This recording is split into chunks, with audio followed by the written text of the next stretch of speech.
भविष्य के भारत की शिक्षा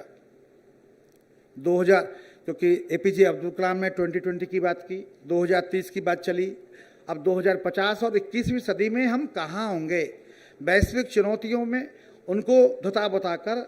उनको हम ताल ठोक कर कैसे भारत को संसार का एक अजेय भारत, समर्थ भारत, श्रेष्ठ भारत, एक भारत जो हम उद्घोष बोलते हैं, हमारा जो संकल्प दोहराते हैं, इसकी पूर्ति के लिए शिक्षा के माध्यम से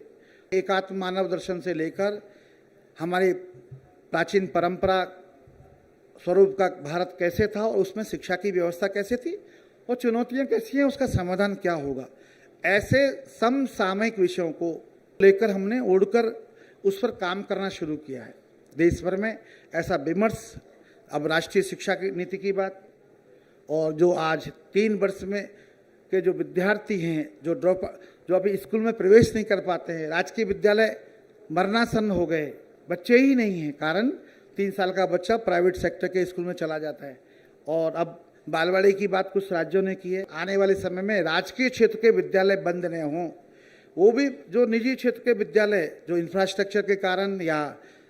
तीसरी क्लास के बच्चे को प्रवेश देने के कारण वो बड़ी मात्रा में, बड़ी संख्या में वहाँ विद्यार्थी है,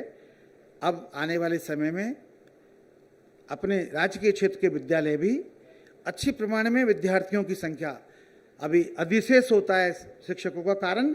क्योंकि विद्यार्थी का प्रवेश नहीं है, क्योंकि हम 5 साल के बच्चे को प्रवेश देते हैं, बच्चा 3 से 3.5 साल में प्रवेश उसको होना चाहिए, हम ऐसे बच्चों को छोड़ते हैं, प्राइवेट स्कूलों में, निजी विद्यालय में चले जाते हैं और बाद में वो राजकीय विद्यालय के साथ में जुड़ती नहीं है। ऐसा एक विसंगति थी, उस विसंगति को दूर करने के लिए आप सबके प्रयास से हम इस ओर शिक्षा की में परिवर्तन करने के लिए, सकारात्मक विचार के लिए भी सतत प्रयत्नशील है। ऐसी महंगी शिक्षा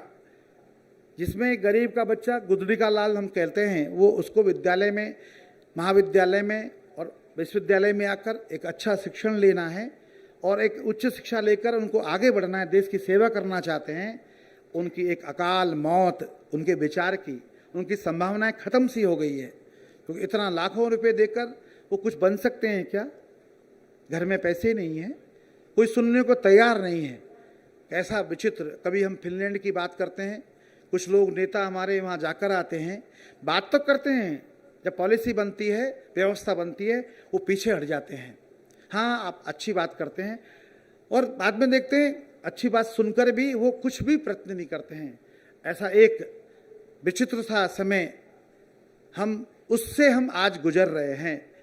इस पूरे सारे चीज को बदलने के लिए, एक सकारात्मक विचार समाज में खड़ा करने के लिए, शिक्षक को गौरव, उसका शिक्षक का गौरव बढ़े,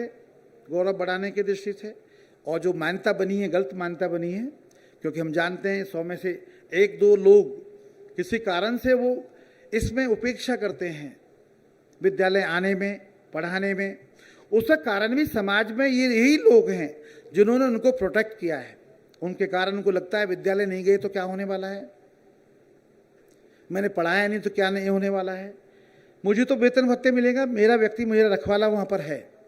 मुझे प्रोटेक्ट कर लेगा, मेरा ट्रांसफ़र नहीं होगा, मुझे कोई चार्जशीट नहीं मिलेगी। इस व्यवस्था को बदलने के लिए ये हमारा मानस बने।